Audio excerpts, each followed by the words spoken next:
मी समता नागरी पतसंस्था कोपरगाव यांनी मला एकतर मी त्यांचा थकबाकीदार नाही, त्यांचा कर्जदार नाही. कारण असं आहे की समता पतसंस्थेकडे त्यांच्या नातेवाईकाची जमीन करोड रुपयासाठी तारण होती. त्याच्यासाठी माझा काही संबंध नव्हता. पतसंस्थेचे समता पत चेअरमन काका कोयटे एका उद्योजका थ्रू माझ्याकडे आले आणि मला म्हणले आम्ही अडचणीत आहोत, ही जमीन तुम्ही घ्या. त्यांनी एक जमीन खरेदी करून पतसंस्थेने खरेदी करून मला जमीन दिली छत्रपती संभाजीनगरची. आणि ती जमीन खरेदी करून दिल्यानंतर त्याच जमिनीवर त्यांनी 4 कोटी रुपये कर्ज मला दिलं, दाखवलं, दिलं नाही. आणि ते 4 कोटी रुपये कर्ज परस्पर त्यांनी त्यांच्या पूर्वीचे थकीत कर्जदार नातेवाईक आहेत त्यांच्या खात्यात वर्ग केलं. आणि जी जमीन त्यांनी मला विकली, आजही ती जमीन त्यांच्या पूर्वीच्याच नातेवाईकाच्या नावावर आहे. आणि ती जमीन वर्ग 2ची जमीन आहे. म्हणजे एकीकडे वर्ग 2ची जमीन माझ्या नावावर होत नाही आहे, दुसरीकडे मला दाखवलेलं 4 कोटी कर्ज हे पूर्वीच्या थकबाकीदारात गेलं. मग मला मिळालं काय? म्हणजे मला कर्जही नाही, मला पतसंस्थेने विकली जमीन माझ्या नावावर नाही आणि 4 कोटीचा बोजा माझ्या नावावरती टाकला. शिवाय 2 वर्ष मी त्यांच्याशी वाद करतोय की तुम्ही जमीन मला द्या, ती जमीन वर्ग 2ची वर्ग 1 नियमाकुलन करू जिल्हाधिकारी साहेबांच्याकडून आणि मग तुम्ही 4 कोटीचं कर्ज मला मागा. 2 वर्षानंतर 31/3/18ला त्यांनी पुन्हा 1 कोटी कर्ज परस्पर 25/3/18 रोजी माझे छोटे बंधुराज वाई सातारा जिल्ह्यात वारले, शांत झाले. आणि 31/3/18ला पुन्हा 1 कोटी, ज्याला ऑडिट रिपोर्ट माझ्याकडे आहे, गव्हर्नमेंटचा लेखापाल अहवाल आहे, त्यात स्पष्ट म्हणले की ह्यांचा वाद चालू असताना 1 कोटी रुपये जे वाढवले ते त्यांनी कसे काय वाढवले, त्यासाठी पतसंस्थेचा त्यासाठी तारण नाही. आज आपण 5 लाख रुपये कोणाला कर्ज द्यायचं म्हटलं तर काहीतरी तारण मागतो, गॅरंटेड घेतो. यांनी परस्पर 1 कोटी 31/3 म्हणजे मी एक तक्रार त्यांच्यावर करतोय, अनेक ठिकाणी तक्रारी करतोय, ते काही करत नाही आहेत. तिसरी गोष्ट, आज माझ्या 100 कोटीच्या सातारा जिल्ह्यात अतिशय निरंतर प्रॉपर्टी सातारा जिल्हा शहरामध्ये 100 कोटीच्या माझ्या प्रॉपर्टीवर त्यांनी जिल्हाधिकारी साहेबांच्याकडे मी अपील केलेलं आहे. तलाठी साहेबांना हाताशी धरून या जमिनी आमच्याकडे तारण आहे असा खोटा अर्ज सातारा जिल्ह्यामध्ये देऊन तलाठी साहेबांना हाताशी धरून माझ्या सातारच्या 100 कोटीच्या प्रॉपर्टीवर 11 एकर शहरातल्या प्रॉपर्टी त्यांनी बोजा टाकला आणि मला अडचणी आणलं. म्हणजे माझा 100 कोटीहून अधिक मोठा घोटाळा समता नागरी पतसंस्था करू इच्छित आहे. आणि आजही मी आपल्याला सांगतो, काय परवा त्यांनी जी पत्रकार परिषद घेतली त्यामध्ये त्यांनी सांगितलं, छाती काढून सांगितलं की आज आमच्या पाठीमागे अजितदादा पवार आहेत. मी अजितदादा पवार साहेबांना विनंती करतो की आपण असल्या भानगडीत पडू नका, आमचे कागदपत्र तपासा, आम्हाला संधी द्या. आणि या राज्याचे मुख्यमंत्री साहेब देवेंद्र फडणवीस साहेबांना विनंती करतो की आपण या पतसंस्थेची ईडीची चौकशी करा, अन्यथा यामध्ये असणारे ठेवीदार सगळे रडतील, अडचणीत येतील. माझ्यासारखा एक उद्योजक, मी शिवछत्रपती पुरस्कार आहे, खेळावर मी सातत्याने 35 वर्ष काम करतो आहे, 180 देश फिरलो. मी बॉडी बिल्डिंग या खेळासाठी पूर्ण देशामध्ये अनेक आंतरराष्ट्रीय स्पर्धा भरवलेल्या आहेत. आणि परवा काका कोयटेंची पत्रकार परिषदेने चिरंजीवने घेतली, सगळे आरोप कमरेखालचे करतायत, वैयक्तिक आरोप करतायत, पण माझ्या कर्जाची त्यांनी काय फसवणूक केली याबद्दल ते कुठे वाच्यता करत नाहीत.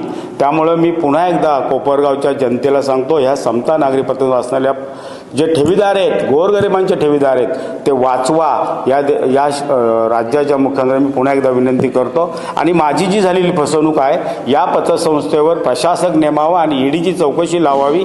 कलम 88 खालीची पूर्ण चौकशी पतसंस्थेची करावी. माझ्यासारख्या उद्योगाला शेती नाही आणि एकीकडे कर्ज नाही, मग माझी कसली वसुली, मी कसला कर्जदार थकीत. तुम्ही जी जागा तुम्हाला त्यांनी विकली होती त्याचे काही खरेदी व्यवहार झालेला असेल ना? खरेदी खत व्यवहार पतसंस्थेने मला करून दिला. 30/9/2016 रोजी पैठण दुय्यम निबंधकमध्ये मला जमीन विकल्यानंतर ती जमीनचं खरेदी खत घेऊन आमची व्यक्ती ज्या वेळेला तलाठी साहेबांकडे गेली तर तलाठी साहेबांनी सांगितले वर्ग 2ची जमीन आहे, त्यामुळे तुमचं नाव या ठिकाणी चढणार नाही, तुम्ही ती नियमाकुलन करून जिल्हाधिकाऱ्यांकडून आणा, मग आम्ही ह्याच्यावरती तुमचं नाव चढून तदनंतर तुमचं 4 कोटीचा बोजा चढू. आजही ती जमीन पूर्वीचे थकबाकीदार जे आहेत पतसंस्थेचे चेअरमन काका कोयटे यांचे ते नातेवाईक आहेत, त्यांची जमीन वर्ग 2ची तारणच कशी ठेवली, पहिला माझा प्रश्न आहे. आणि दुसरा प्रश्न असा आहे की त्या पतसंस्थेचे जे गावंदे नावाचे जे वकील आहेत त्यांनी सर्च रिपोर्ट पण क्लिअर टायटल म्हणून दिले. असे जर का वकील जर का क्लिअर टायटल सर्टिफिकेट असतं अशा वकिलांची सनद गेली पाहिजे. असे वकील, असे व्हॅल्युअर, असे खोटी कामं पतसंस्थेत करतात कशी? त्यामुळे माझी पुन्हा एकदा या पतसंस्थेचा मोठा भ्रष्टाचार आहे हे मी या ठिकाणी नमूद करतो. आणि मला कर्जही मिळालं नाही, शेती मिळाली नाही, त्यामुळं मी यांचा थकीत कर्जदार नाही. सर, याच्यामध्ये त्यांना काही राजकीय पाठबळ आहे, राजकीय पक्षाचे संबंध आहेत? हे जे काका कोयटे आहेत हे अत्यंत राजकीय पूर्वीपासून आहेत. त्यांनी अनेक राजकीय निवडणुका लढवलेल्या आहेत. परवा दिवशी माझ्या असं कानावर आलं, मी जेव्हा सगळे पत्रकार परिषद पाहिली त्यांनी समतामध्ये घेतली, त्या ठिकाणी पण राजकीय पदाधिकारी होते. आणि स्वतः काका कोयटे त्यांचे चिरंजीव संदीप कोयटे म्हणले आमच्या पाठीमागं अजितदादा पवार आहेत, आम्हाला काही काळजी करायची भीती नाही. आणि संजय मोरेंच्या बाबतीमध्ये आम्ही त्यांचा बेत पाहू म्हणजे दादागिरी करतायत, आमच्या जीवाशी खेळतायत, माझ्या जीविताला भीती आहे. मी असा अर्ज 1-2 वर्षापूर्वी गृहमंत्री साहेबांना दिलेला आहे, मुख्यमंत्री साहेबांना दिलेला आहे, सहकार आयुक्तांना दिलेला आहे. आणि तो सुद्धा परवा सखोल चौकशी करण्यात यावी असा सहकार आयुक्त या पतसंस्थेची सहकार आयुक्तांनी सखोल चौकशी करावी असा आदेश 8 तारखेला सेंट्रल बिल्डिंगमधून निघालेला आहे. कोपरगावची निवडणूक चालू आहे असं कानावर आलं की नगराध्यक्ष? हो, मी आत्ता आलो, परवा पण मला कळलं आहे की कोपरगावमध्ये निवडणुकीला उभे आहेत ते नगराध्यक्ष. परंतु साहेब, आमचा राजकीय बोलण्याचा अधिकार नाही आहे. त्यांनी राजकीय लढावं, त्यांनी राजकीय भविष्यात कुठलं पदं घ्यावीत. पण आमची जी फसवणूक झालेली आहे ही समता पतसंस्थेचे चेअरमन काका कोयटे यांनी केलेली आहे. आणि ते जर का त्या अशा राजकीय पक्षाचा आधार घेऊन आमच्यावर दबाव टाकत असतील तर हे गैर आहे. त्यांनी आमच्यासोबत आमच्या जीविताशी खेळणं, पाहू मोरेंच्याकडे बघून घेऊ, त्यांचा बेत करतो असं स्पष्ट पत्रकारांसमोर बोलत आहेत. त्यांचा बेत काढू आम्ही. आता बेत काढू म्हणजे काय करू?